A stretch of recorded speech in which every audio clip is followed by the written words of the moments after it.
Hello and welcome to episode 5 of the Coventry City Former Players Association podcast. Today we'll be speaking with Terry Gibson, who started his career at Tottenham Hotspur before joining Coventry in 1983 and scoring over 50 goals in 3 seasons. He went on to play for Manchester United and then famously the Crazy Gang of Wimbledon, where he was an FA Cup winner in 1988. Thank you to today's sponsor, Grosvenor Casino Coventry, where you can join us with the charismatic Billy Bell after every home game interviewing a former player.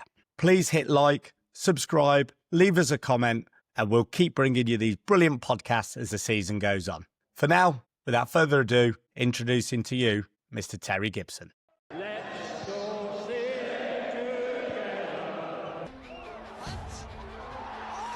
together.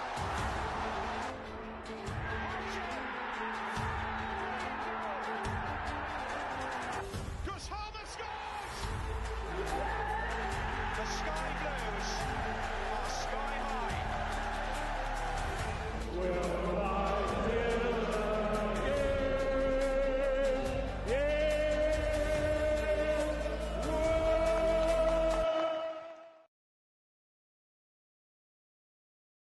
Good afternoon, Terry. How are you doing? I'm very well. Yep, enjoying the summer. Thank you. Now the season's got going. I must admit, it's been a long time coming, so I'm glad it's all up and running again now. Thank you very much for joining us on what is now our 5th Coventry City Former Players podcast. I appreciate you being a guest, and it was lovely meeting you last week at the CBS Arena for the game against Real Betis. So a couple of questions all rolled into one. How was being back in Coventry?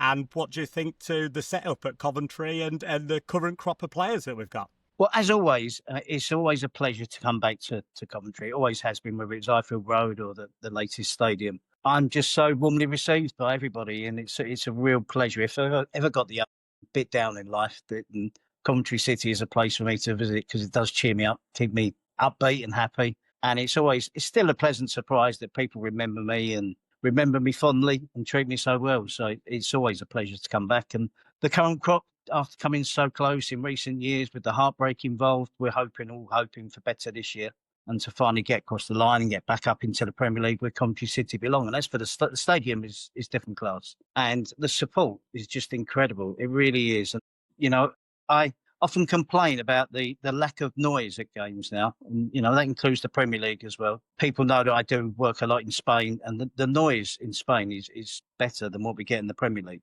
And it's always great to see that the Cov fans up in the corner there singing the songs, and it's a fantastic atmosphere at that stadium. Hopefully the club can give them something to cheer about this season. It's getting close. It's getting closer. Not the ideal start to the season, but onwards and upwards and play up Sky Blues. Yeah, it's crazy to think. I've got a friend who's a St. Pauli fan who visited a couple of days after the Betis game, and he complimented the fans. And to think that's a friendly and you're getting compliments off teams that are coming from abroad says a lot about the fan base at Coventry. It does. And we have to talk about the numbers compared to when I was playing for Coventry City in the top division. We were lucky to get 10,000 unless it was against one of the big clubs. And then all of a sudden it was like playing an away match. You'd have 25,000 in there, but over half of them were supporting Manchester United or Liverpool or Arsenal or Spurs. So it was to see how the club has grown and how the support has grown. And walking around Coventry City Centre, you see Coventry City shirts now. When I was playing there, it didn't happen.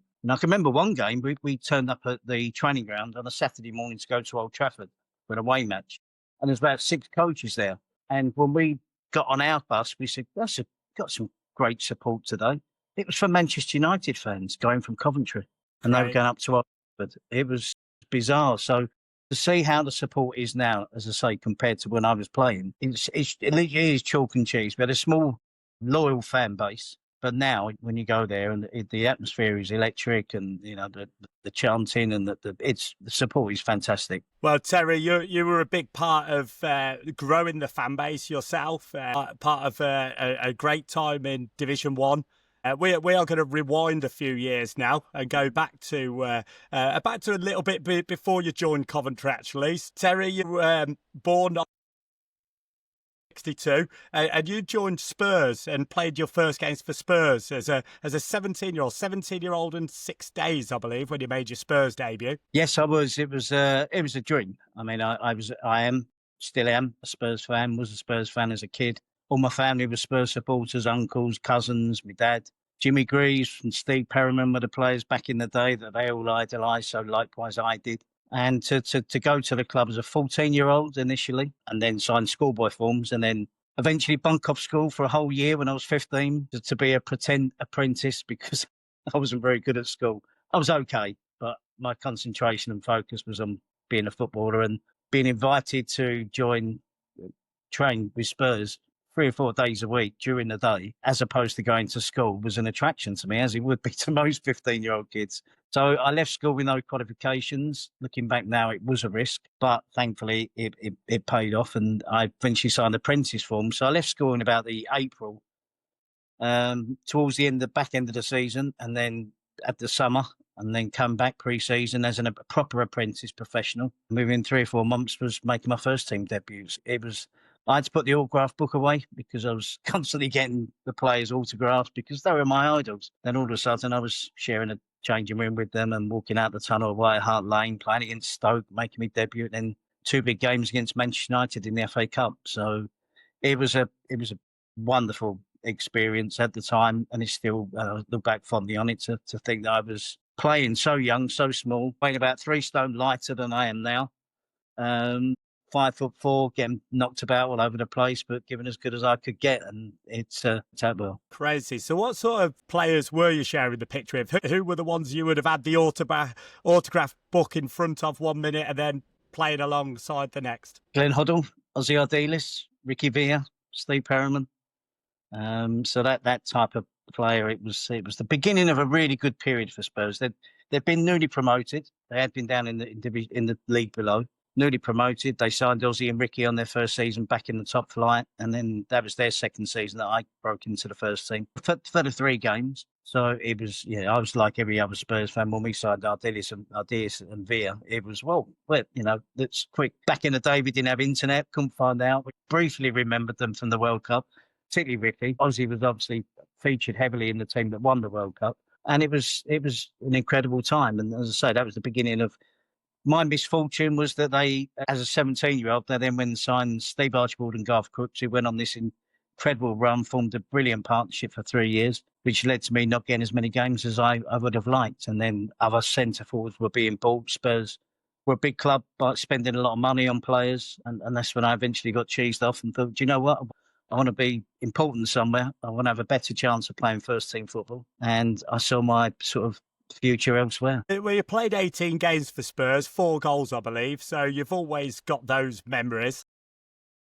Yeah, my stats are weird. You look back at the stats because cup game, we didn't tend to count the cup goals, or we did tend to count the cup goals. And now when I look back at the stats, I think, no, they're missing some. There's some Spurs goals missing as well. There must be some FA Cup goals and League Cup goals. Likewise for Coventry as well. I know I've got 52.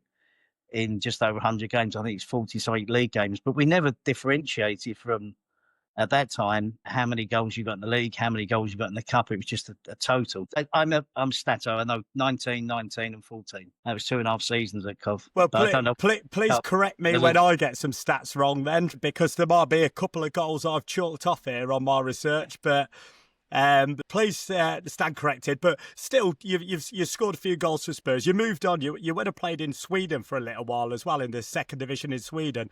That must have been strange as a young lad who'd been brought up in London and popping over and playing in the Swedish 2nd division. Yeah, it's something Spurs did on a regular basis. They did it with their London-based players because they felt it got them. Because at the time we had players from Wales and Scotland and Ireland and Northern Ireland who were living in digs and stuff like that, whereas the London-based boys were living at home with mum and dad, and they just felt it might wise us up to life and let you stand on your own 2 feet and mature a bit quicker, try something different in a different league. So it was a loan in the summer, so you didn't miss much of the English season. It was just meant you played throughout. Looking back now, you played the season in England, the season in Sweden, came back and played another season in England without a break. But I was probably about 19 years old then and capable of doing that. So There was probably about half a dozen players at Spurs, all London boys, that went out and played in Norway and Sweden during that little period that Spurs were doing that. So it was good. I enjoyed it. The team I played for got relegated.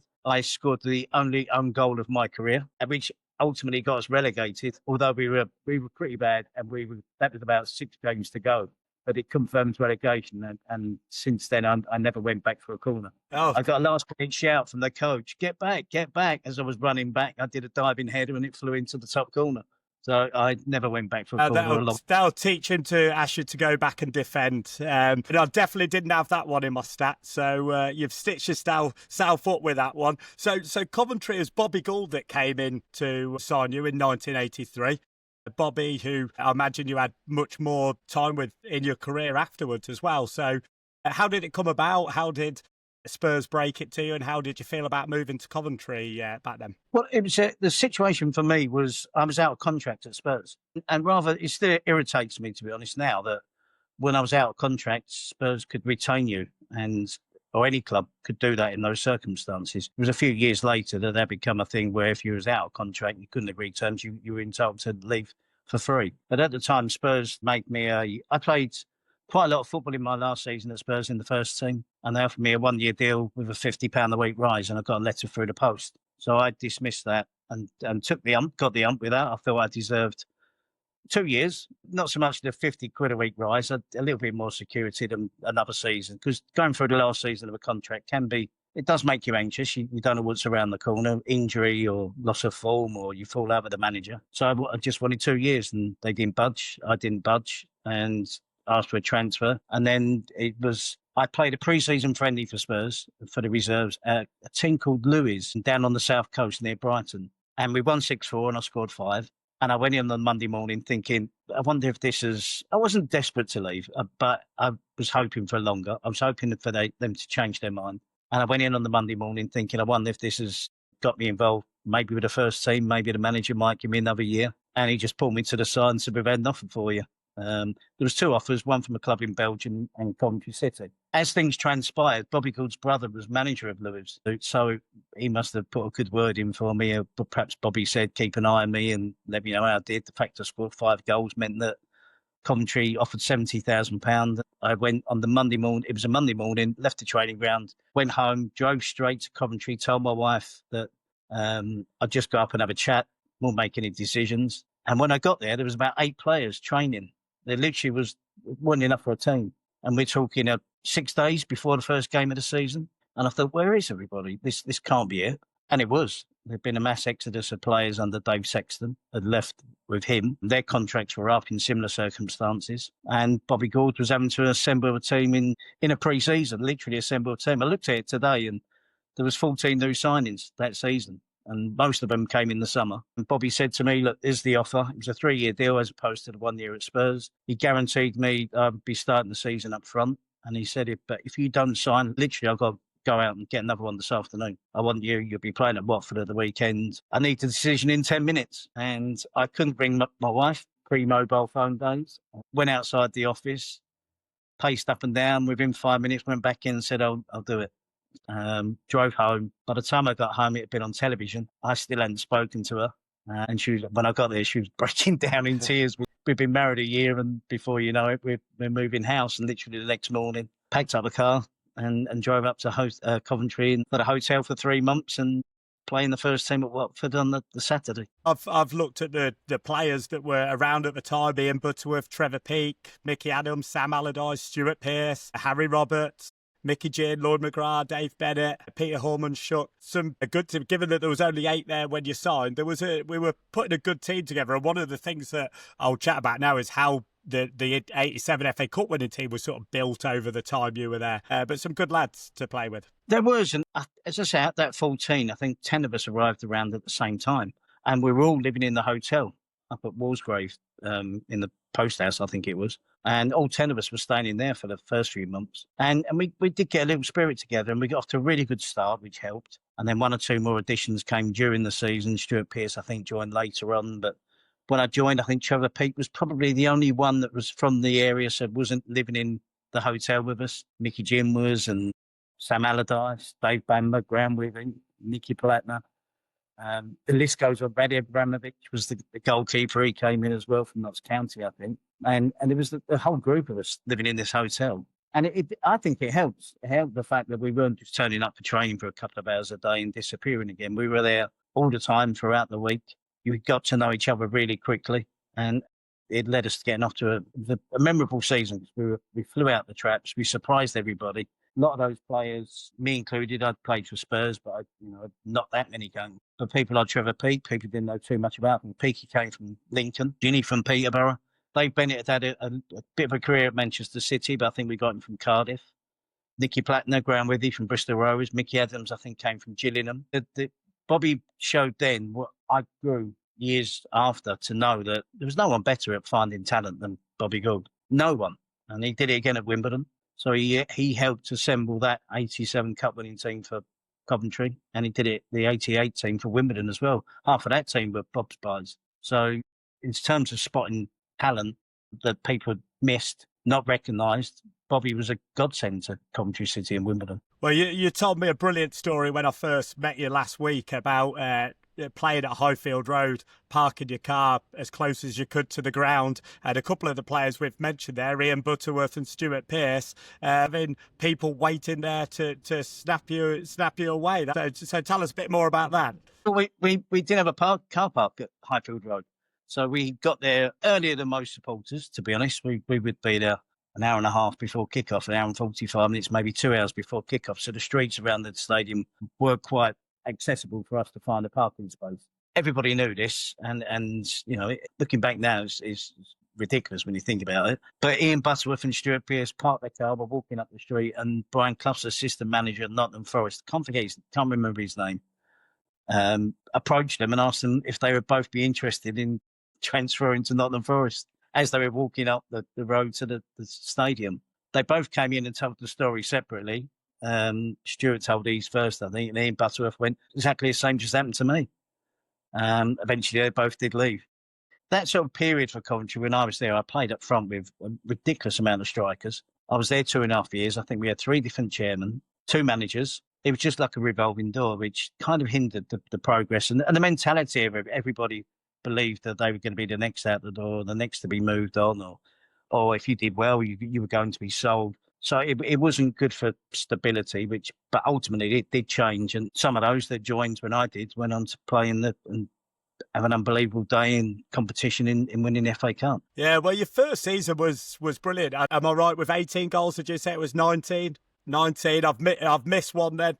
I will blame Wikipedia or wherever I've got the majority of my stats from. But 19 in a season where we avoided relegation by 2 points with a last game of the season win against Norwich. I think we avoided it by 2 points. So your goals were vital in keeping Coventry in Division 1 at that time. They were, and it was, as I said earlier, the season where we started off like a house on fire. Christmas was the big peak of that season. I think we drew with Manchester United. We won at Luton, and Luton they were a good team then. We drew with Manchester United, and then we were playing Liverpool. And we beat Liverpool 4-0, and luckily enough, I was able to get a hat-trick. And we were 4th in the table. So it wasn't just about that Liverpool result and that scoreline. We were flying. We were playing really well. And a big surprise, because as I said, some of these players were relatively unknown. But then the wheels fell off completely, which then led to a run of about 15 games. And I think we got about 6 points and toppled down the table. And eventually, nail-biting finish, as was the custom at Coventry City at that time. Yeah, and I think we drew with Norwich 1-1 on the last day of the season. And I remember Robert Rosario over the header, and it was one of those far post headers back across goal, and it hit one post and trickled across the goal line, hit the other post. We were that close to getting relegated, but we survived. And the second season was no different, to be honest. We didn't have that flying start, but it came down to winning the last game of the season to stay up. And so the first 2 years I was at Coventry, it was nail-biting. Ultimately, when you do stay up in those circumstances, when it's the last game of the season, it's just a pretty similar emotion to actually winning something, but you go through all that stress and anxiety for weeks and months before, leading up to that last day, leading up to your safety and survival. But it was the first year I was there, we went so high in terms of confidence, and then lost a few games, drew a few games. Maybe I stopped scoring as many. And then the confidence just totally drained away. So that you look back over that season, you think we were so high we could have done anything. We believed we could beat anybody. And then by the end of the season, it's almost as if you've all forgotten how to kick a ball, score a goal, defend the corner, all those silly things. So the mentality and confidence in football is so important. Thankfully, we had enough points in the bank that kept us up. Well, I'm just going to take an opportunity quickly to give a shout out to one of our listeners. It's called Nigel Warren. I got chatting to Nigel on Saturday at the casino, where, just as a reminder, our former players can be seen after every home game. Nigel had a bit of a bad time. He lost his daughter to suicide, and anyone struggling with youth suicide, Nigel does do talks on youth suicide prevention. And anyone who is struggling with that or could benefit from Nigel's work, give us a shout out, drop us a message on Facebook. But the relevance to that is, it was Nigel's birthday when I told him that you were coming on today, Terry. His birthday was the day you scored a hat-trick against Liverpool. So that was the link into that. So shout out to Nigel. Is that the proudest moment of your time at Coventry, the hat-trick against Liverpool? Certainly what a lot of people will remember you for. Yep, December the 10th, 1983. So it was a memorable day for me. And at the time, it was an achievement. This is how much football has changed. I scored that hat-trick. Like most of the Coventry players at the time, we weren't from Coventry, we didn't live in Coventry, and we tended to go home to London, Manchester, wherever on the Saturday and come back on the Monday morning for training. I drove down to London, and my friends were Spurs players. They didn't even know that I'd scored a hat-trick until we were watching Match of the Day, and I hadn't told them. And we were sitting there watching Match of the Day, and it was on. And they all looked at me and I went, "Oh, we knew you won 4-0, but didn't know you got a hat-trick."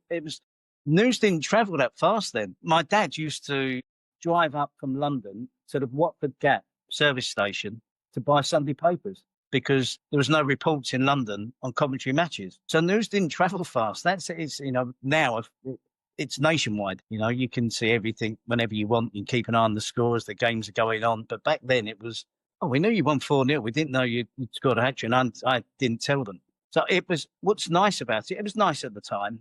But what's even nicer now is that every year people remember it, and it's lovely. I really mean that. It's lovely to leave a mark on a club that you played for that means so much to you, and it's nice to sort of kind of get the feeling that match in particular. I love every year December the 10th, just before Christmas, on social media. You see so many stories of people, what they did that day, where they were, how old they were, how old they are now. And they haven't forgotten. And it's a real treasure for me, to be honest. Brilliant. So, as I say, second season, you scored as many goals. I think it was another 18. You might tell me 19. 19, second season running.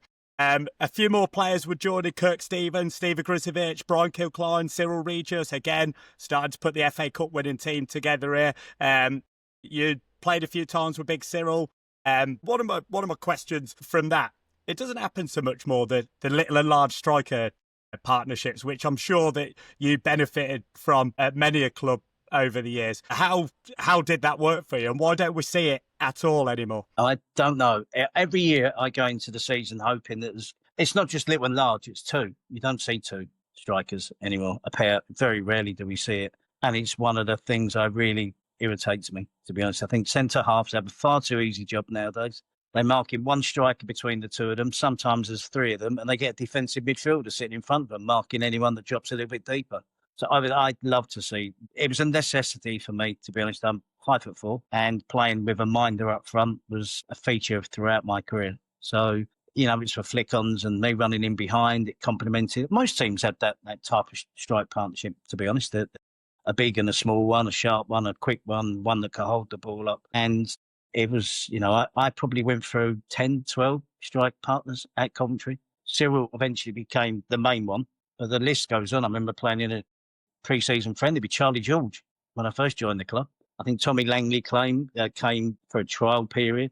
Mick Ferguson came on loan from Birmingham and scored goals that helped Coventry stay up and put Birmingham down. And then we didn't sign him. He went back to Birmingham. Nicky Plattner played up front with me. Graham Withy played up front with me. Dave Bamber played up front with me the day I scored a hat-trick against Liverpool. So it was quite an extensive list. But they were all... Listen, everyone's bigger than me.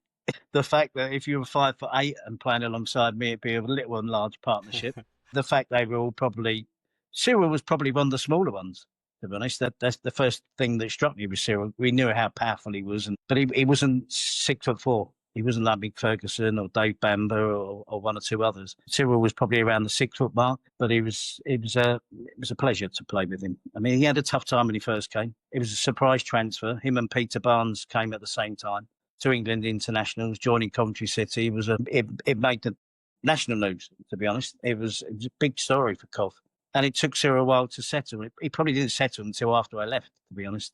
For the year of the FA Cup and the partnership with Keith Houchin and stuff like that, you probably got two big players there. But eventually, Cyril came through and is an absolute legend in football and Coventry City. And just going back to what you said about the defenders having it easy, we've known this interview was coming up on Monday after we've just played Hull 2 days ago. I did watch Coventry almost making it too easy for their centre-backs. So is that what you'd change now with Coventry? You'd go two up front, or is that just football full stop? I would change it with any team. I don't want to particularly pick on Frank Lampard, but I just think most coaches now are obsessed with the extra midfield player and playing between the lines and stuff. I'll tell you what centre-backs don't like. They don't like running back towards their own goal. They don't like attacking strikers. In the Jamie Vardy is probably the only one around that has been around for some time where, similar to myself, I didn't want the ball to feet on the halfway line or drop into a little pocket of space.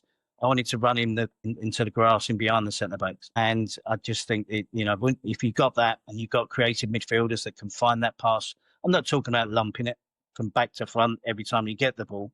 That's my Wimbledon days. But at Coventry, we did have classy midfield players like Jerry Daly and Steve Hunt and Kenny Hibbett and stuff like that. And Ginny when he played in midfield. If you make the run, they'd find you with a pass. And the idea was to get in behind centre-backs, make them run back towards their own goal. That's what I would do. I'm not saying 4-4-2 is a must. I think there are ways you can play different systems, 3 at the back, 5 in midfield, 2 up front.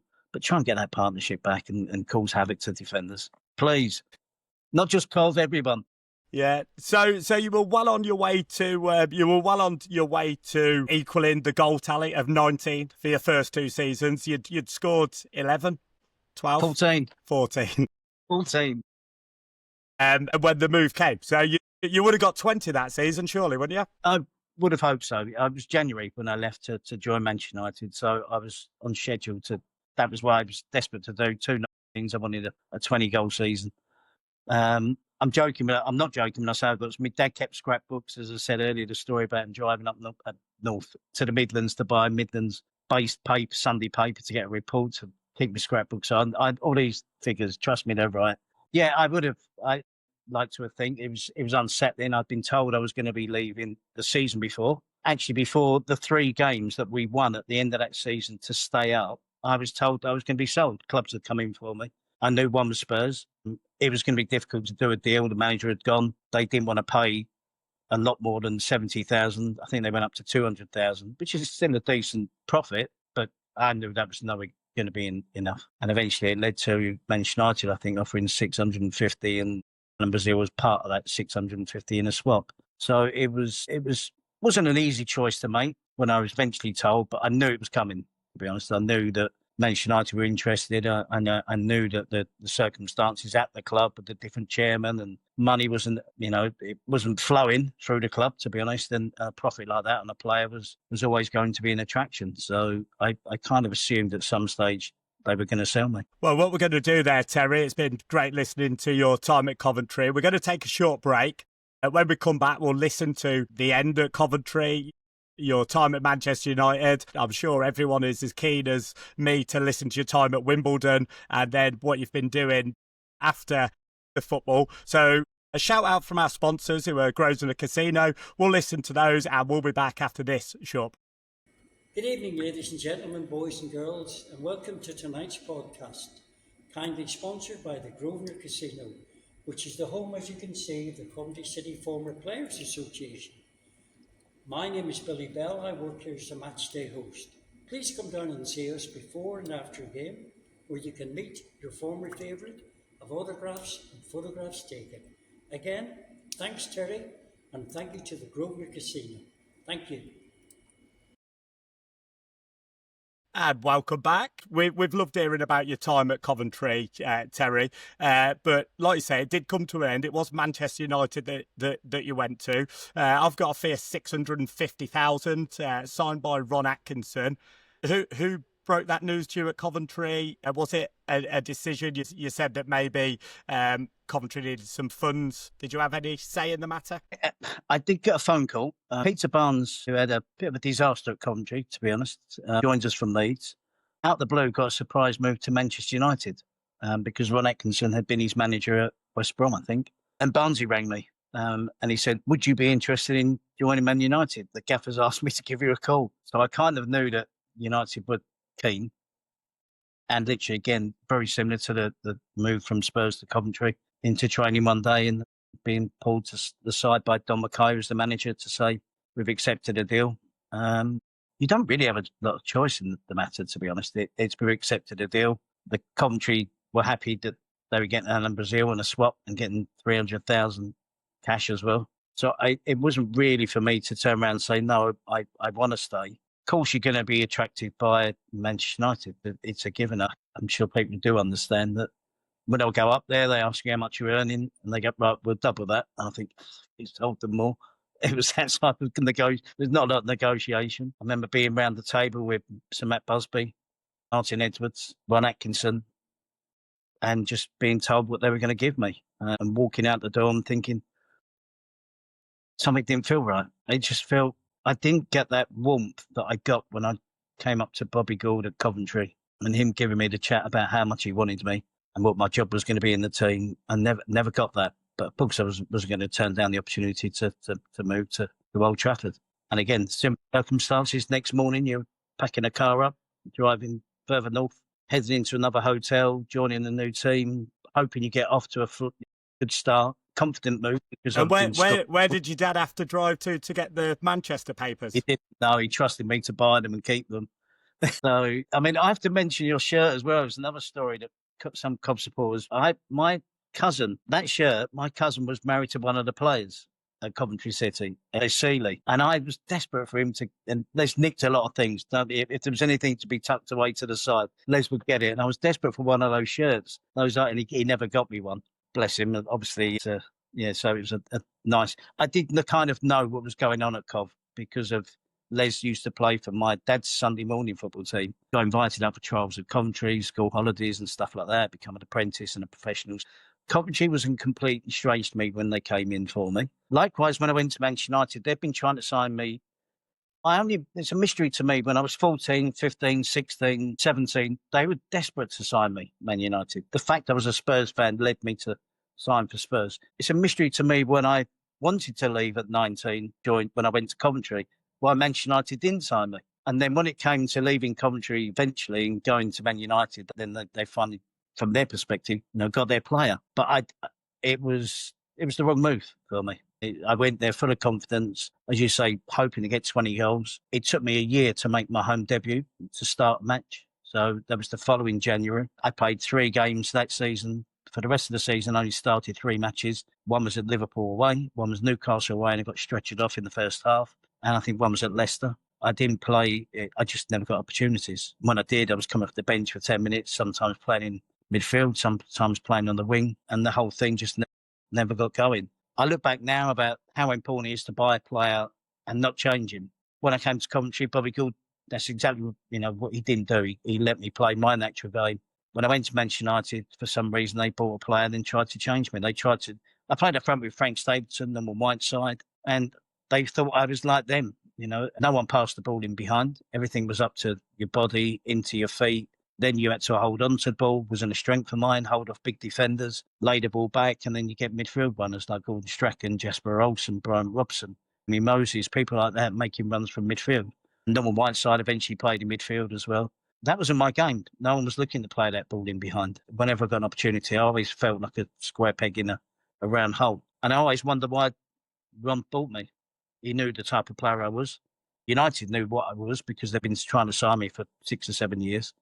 So it was a mystery as to why I went there. And looking back now, it was a mistake from my point of view, mistake from their point of view. So I gave up pretty quickly. I didn't want to be playing regular reserve team football, sitting in the stand on a Saturday watching the first team. and I wanted to cut my losses and whatever that would take in order for me to get a transfer. It took dropping those wages back to half the amount again to get moved to Wimbledon.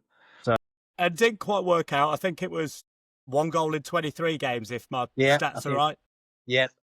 Man United, I mean, they were top of the league when you joined and ended up finishing 4th. Ron Atkinson was subsequently sacked. So seemed a time for you to move on, like you say, and down to Wimbledon. In between that time, obviously the team that Coventry had put together in that time won the FA Cup. All a bit weird for you against Spurs, the team you supported, against the team that you used to play for, against the team that you'd not long left. So how were your feelings in 1987 during the FA Cup final? Well, one of the few games I got for United was against Coventry in the FA Cup. And I look back now, and we probably had it at Wimbledon as well when we won it. You need that little rubber to green. And I think I had a goal disallowed against Coventry where the ball, Jasper Olsen crossed it from the byline, and it was adjudged to have been out of play. I don't think it was. If it was, it's inches. I remember bearing down on goal and Trevor Peake rugby tackling and stopping me inches outside the penalty box. So it was only a free kick.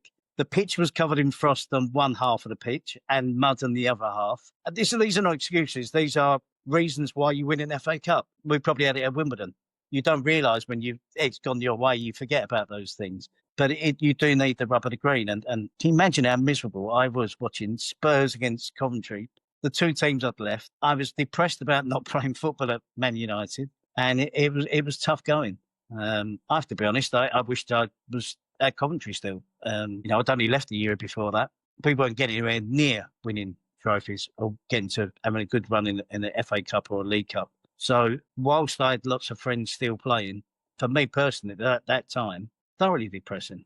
It's now, thankfully, I won it the next year, and I'm proud that my old teammates at Cov won it. And again, similar to my hat trick, but on a grander scale, you're remembered forever. The Ginny and Benno and Oggy and the Peaky and Killer, Greg Downs and Brian Burrows and people like that. They're remembered absolute legends at Coventry, and it couldn't have happened to a nicer group of players. But at that time, I'll be totally honest, I was really hacked up.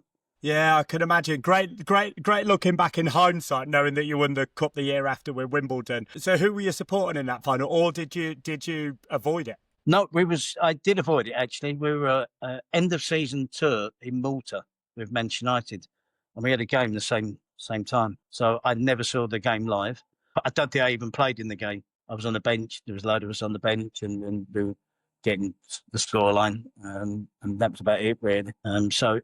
I was probably depressed because I'd gone to Malta and couldn't even get a game playing against the team in Malta, and I think we won about 10-0. So it was just a miserable time, not just because Coventry were in the FA Cup final, I was Tottenham Hotspur, but my situation was one of, I need to move on. I need to get away. Well, it was a decent game. We'll gloss over it. You were at Wimbledon. Bobby Gould was the manager, and you started enjoying football again, I imagine. Yeah, it was so different. I knew what I was walking into with Bob. I knew what type of manager he was and what he wanted me to do. I had no idea about Wimbledon Football Club other than what I'd read and seen about them on telly. They'd only been in the top division a year, one season. I joined them. I have to be honest, I barely knew any of the players' names.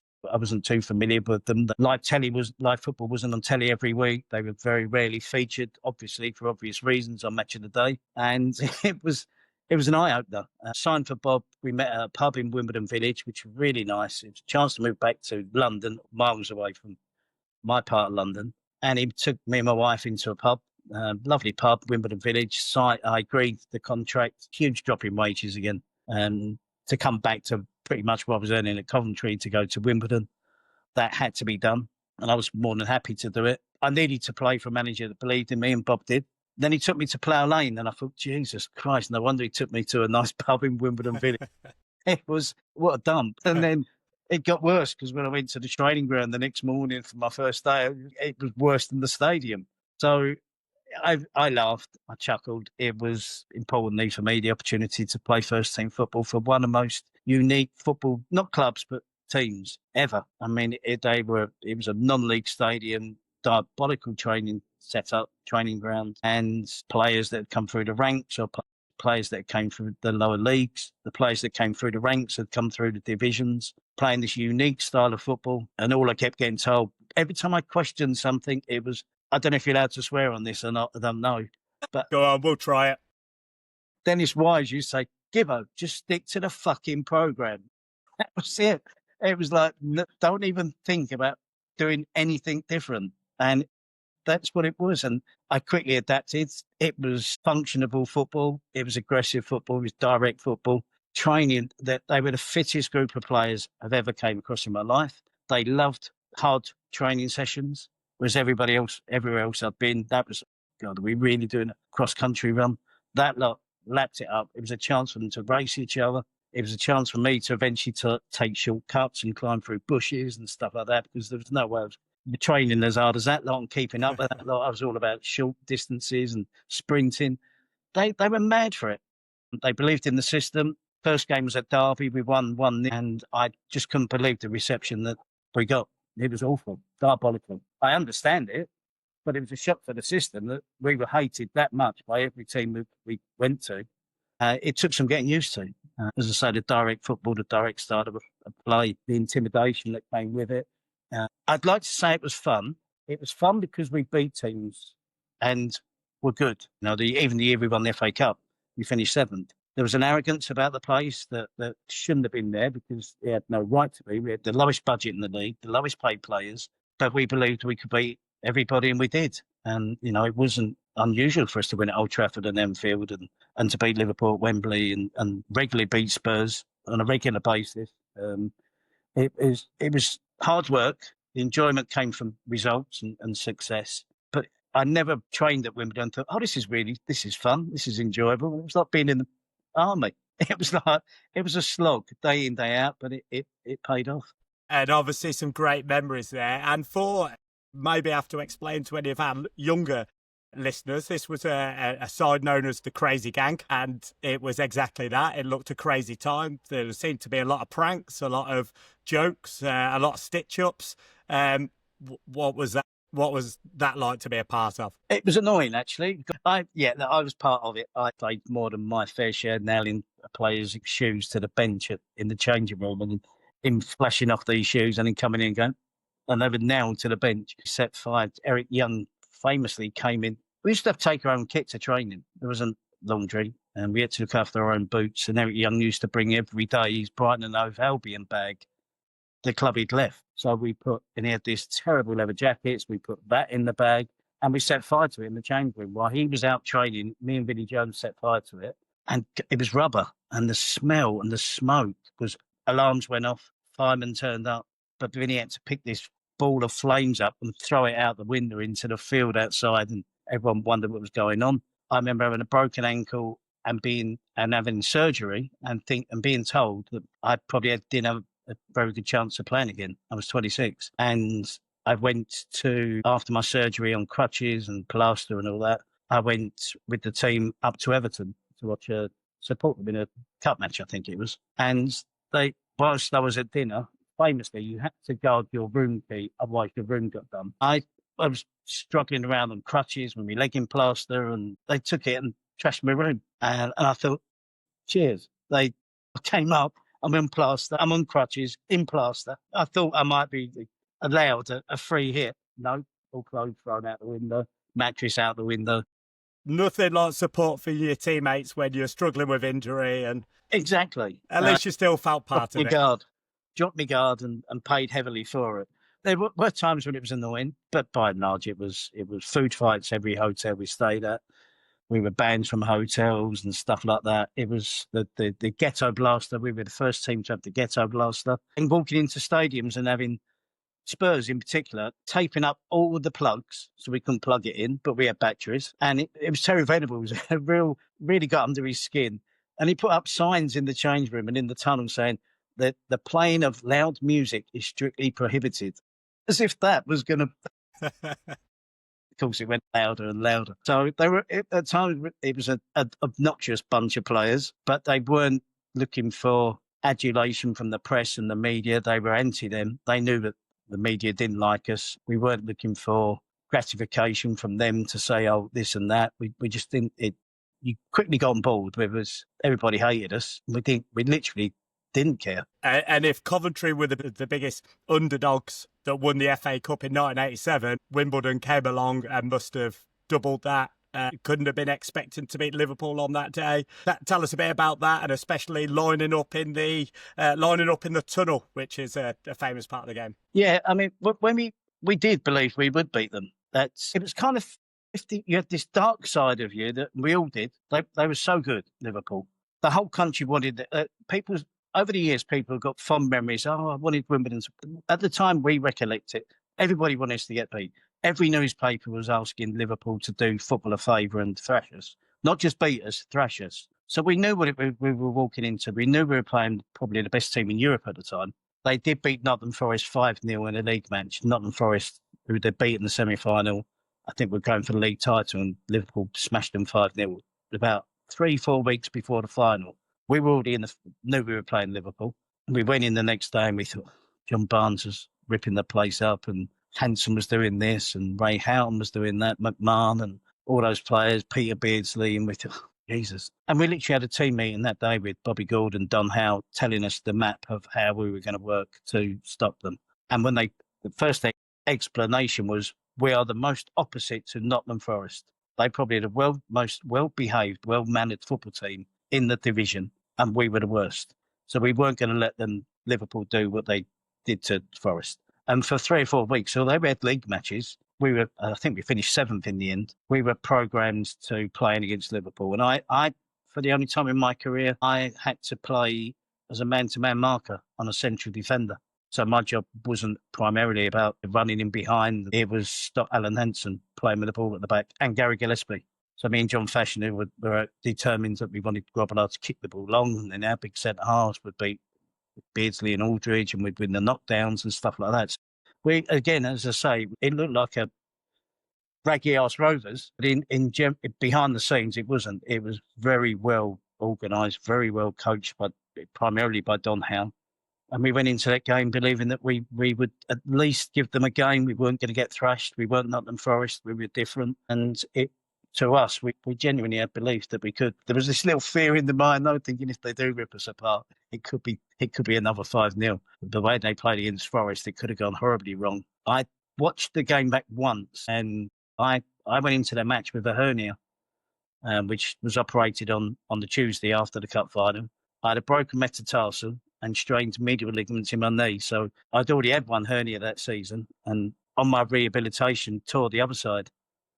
And the idea was play in the cup, just play until we get knocked out the cup. We went all the way to the final, so I'm playing in the final with 3 injuries that probably I shouldn't have done. Kept it quiet, foot was massively swollen, just about get a boot on. But when I look back now, it didn't matter because all I had to do was run around. I never got one single pass in the cup final because we didn't pass. I just chased the ball, chased Alan Hansen.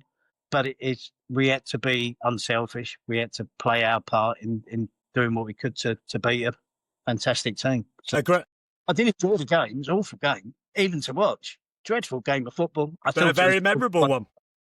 But yeah, and I thought it was more one-sided than it was. But when you watch it again, you think, actually, no, it wasn't as one-sided as I thought it was. We knew we'd score from a set piece. When you're as good as Liverpool, they don't care about set pieces, defending set pieces, and we were great at set pieces. Well, brilliant, and I'm glad it happened the year after Coventry won it, and you got over the tough time that you had the year before. I'll gloss over the rest. You played Swindon, Peterborough, Barnet as player coach with Ray Clements, and then you were coach of a Northern Ireland national team with Laurie Sanchez for a little while. As management, it didn't last too long. Was that not for you? No, I never really took on the role as manager. I was player coach at Barnet with Ray Clements. So that was a bit of a thrill. Ex-teammate of mine at Spurs. I was coming to my ankles were knackered, early 30s, to be honest. And he gave me an opportunity to be a player coach, and I enjoyed that. Then Laurie got the job at Wycombe Wanderers. So we had 5 years there. Got to the semi-final of the FA Cup for a lower league team, and famous story of Roy Essendo's a plea on Ceefax to be a striker for the FA Cup quarter-final and scored the winner against Leicester. Then Laurie got the job with Northern Ireland. We beat Spain. We beat England. It was fun. Then a short spell at Fulham, which was a mistake. And then after that, I got involved in, whilst I was coaching Northern Ireland, I was a part-time, because that was a part-time job. I got a job as a scout for Bolton and Man City. Bolton because it was Sam Allardyce, and he was manager of Bolton. Obviously, former Cov player with me, teammate. And Stuart Pearce was manager of Man City. So I was scouting for those two in Spain. And eventually Sky Sports found out that I I knew the league and asked me to do that. That was back in 2008. And I've been there ever since doing Spanish football. So just tell people what you are doing now. I've been listening to a podcast. Once everyone at home has followed the CCFPA podcast, make sure you go on Tels and John's La Liga Weekly. Is that the? I've got the name right. I did listen to it last week. Great. I've listened to the Rashford Q&A. And I think a little bit like you've done today. I felt like you mentioned every team and every player in La Liga, probably about 1% that I'd heard of, but a great listen. And you're obviously very passionate about the Spanish football now. Yeah, and I've been really lucky. I mean, I loved it. I lived out there for 4 years and really studied it a lot. It's like going to university for me now when I look back. And then since working for Sky initially, and then it went to 11 Sports, I've worked wherever it's gone. Thankfully, I've been asked to work with it. So ITV, Premier Sports, for the last 7 years, I've been working out in Barcelona every sort of 2 or 3 weekends, working for La Liga and their English-speaking world feed. And thankfully, continuing to do so this year. It's gone different places, but they've asked me to work again. So I'm going out to Madrid now instead of Barcelona to work for La Liga. And I'm going to Dublin to work for Premier Sports. So this weekend, first weekend of the season, on Sunday I fly out to Dublin to work on Espanyol against Atletico Madrid, and then come back on Monday. And on Tuesday I fly out to Madrid to work on Real Madrid against Osasuna, and then back again on Wednesday, then back to Dublin on Sunday. So I love it. I love the culture that is in Spanish football. I fell in love with it. My first game I went to, Fernando Torres and Diego Simeone were playing for Atletico Madrid. Jesus Navas and Sergio Ramos were just making their sort of third or fourth appearance in the first team at Seville. It was October. I only had a T-shirt on, and I thought, I like this. This is nice.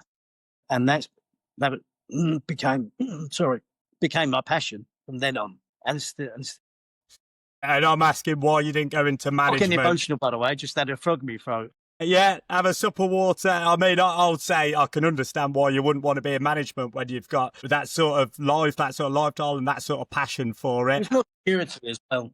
And hence you being at the Betis game as well last week, and you're obviously very knowledgeable at and good to watch. So yeah, brilliant, Will. So everyone go over Tel and John's La Liga Weekly. I do recommend. So who's going to win La Liga this year? I keep saying Atletico Madrid. They've done it twice, and I've been proved right twice, and I look all very, very clever. But the other 14, 15 times they didn't win it, I look a bit of a mug. I didn't expect Barcelona to win it last year. Real Madrid are going to be strong. New manager, of course, Xabi Alonso. I'm going to go Atletico Madrid again. Flacco. There you go. You heard it here first. I'm going to go on to some questions just to finish up. We'll go back onto Coventry City a little bit. I could have talked forever about your time outside of Coventry. So Billy Bell with the first question, last year's chairman of the Coventry City Former Players Association, asked Terry about his first trip to Coventry when he was looking for an underground station. We saw the roundabout last week. He came in, my wife travelled with me up to watch the Betis game, and we went to the city centre, and I noticed the roundabout. We were walking around the roundabout, and we stopped and asked someone where the underground system was. I was 19 years old. You could take the lad out of London. What a mug. Sticking with committee members, our former player on the committee, one of them's Dave Bennett, and he said when he and Mickey nicked the clothes in the swimming baths in Sweden. Tell us about that. I didn't even know it was those two. It was me, Brian Kilcline, and a young player at the time called Andy Spring. And we went to a swimming pool as part of training. We trained, the coach took us to a swimming pool. We jumped off in our kit, stripped off into our shorts, kept the shorts on, of course, jumped in the pool, larking around, did some exercises in the pool with Bob and whoever was assistant at the time. We were told to get out, and us three, Killer, me and Andy Spring. Andy Spring was a mini Brian Kilcline. He idolised Killer. And he was a Geordie, and the three of us stayed in too long. So by the time we went to the changing room, everyone had gone and our kit had gone. So we had to walk. It was a long way as well. We're talking miles, nothing on our feet. Killer looked like a Viking walking through these streets in Sweden with soaking wet with his long hair and everything. Andy Spring, he was a big strapping young lad as well. And me walking through. And then when we didn't even know where we were going. When we finally got back to the hotel, every single balcony was a player and management on it, laughing at us, walking down the street. Tell them I'm not too old for retribution, so... I can tell you where to find them on a match day. We a few, Jed from Coventry, when we ask for questions, he always asks the same question. What are your favourite crisps? Favourite crisps? I guess cheese and onion, old school. Dave Booth would be a big fan of that answer. Phil from Hinckley, he's asked, which was the better FA Cup final, 1987 or 1988? For me, personally, 88. In terms of the game, let's be honest, 3-2, classic. It was, whereas ours was a 1-0 goal scored from a set piece. Spectacular thing that happened was our goalkeeper saved the penalty. That Coventry Spurs one was a spectacular cup final. Ours was awful. Both memorable in their own ways. Yeah. Steve from Lutterworth, if you hadn't been a footballer, what would you have been? I've no idea. Jockey. My uncle tried to push me into being a jockey when I was young because he knew it wasn't going to be big. So I think probably a jockey or one of those boxers, that weighs next to nothing when they're about 20. CJ Tab, a former Coventry City footballer, went to be on a jockey, was a very small winger as well. Yeah. And then just some quick fire questions. What's your favourite drink? Good question. I'll go with Guinness. Favourite TV show? I'm actually re-watching The Sopranos again at the moment. And you forget how good that was. I'm well into that. The classics, Breaking Bad, Sopranos. 24 I've been watching recently. 20 years ago I first watched that. And it's great because I can't remember. I'm surprised you've got all the time on your hand with all the Spanish football research and flights to Dublin and Madrid. Yeah, that's a summer job. And flying on the airplane. Who will win next summer's World Cup? I'm going to go Spain or Argentina. And finally, if Coventry could sign one player, who would it be? Lamine Yamal. You get plenty of years out of him as well. I think you could get him over to Coventry. Yeah, at some stage. Yeah, let's get to the Premier League first, and I'm sure between you and Frank Lampard, we can have Yamal playing for Coventry City. Exactly. Terry, it's been an absolute pleasure talking to you. Thank you for taking the time. I know you've got a busy schedule, but you speak so passionately about your time at Coventry and your career as a whole. I hope everyone's really enjoyed listening to it. Hopefully, when you're not covering a Spanish game, we'll welcome you back down at the CBS soon this season. I'd love to, yes. As I say earlier, I absolutely love coming there. So, yeah, I am this season. Always welcome with the Former Players Association. But for now, Terry, thank you so much for your time. And for everyone else listening, please put some comments in the comment bar below. Hit like, hit subscribe, and we'll keep bringing you more brilliant podcasts and interviews like Terry has been today. But as always, play up Sky Blues. Thank you, Terry. Pleasure.